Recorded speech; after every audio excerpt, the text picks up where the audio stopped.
Китайдан тапқан үйіміз сондай роскошный күшті үй емес, сондай жаман да үй емес, орташа жақсы үй. Ал енді кеттік көрсетейін сіздерге.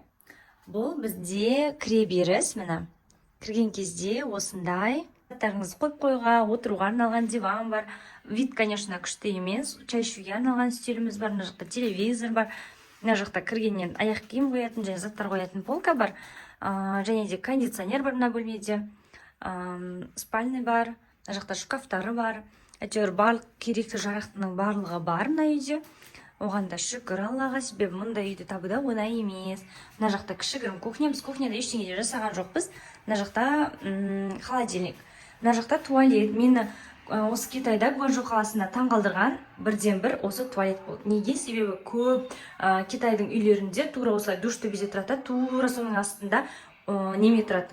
Ондай общественный жерде болатын туалеттер болады, аяқпен отыратын. Тура сондай туалет еще бірге мындай кішкентай ғана жерде болады. Ал маған осы жердің осындай душы бөлек, туалеті бөлек болғаны өте қатты ұнады. И сондай үй іздеген болатынбыз. Аллахқа шүкір, сондай үй таптық. И мына жақта, конечно, жуынатын раковина бар. Жерде заттарды қоясын деген сияқты. Бізге осы үй бұйырды. Біз бұл үйді 2200 юанға жалдадық. Ол дегеніміз 250 мың теңге примерно. Барлық қажеттілігінің барлығы бар. Минимализмге үйрендік, самый керекті ғана заттарды үйге алдық. Яғни көрпе жамылғыш деген сияқты самый керектілерін ғана алып, қалғандан алған жоқпыз. Конечно, тазалауға арналған заттар деген сияқты. Бізге шүкір, әйтеуір таныстарымыз арқылы осылай бір үйге үй жалдап, бір айға үй жалдап алдық Қытайда.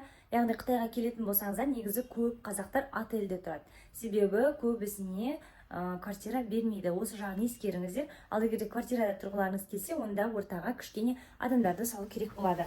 Сіздерге бүгінгі видео ұнаса, пайдалы болса, лайк басып қойыңыз. Китайдағы үй осындай.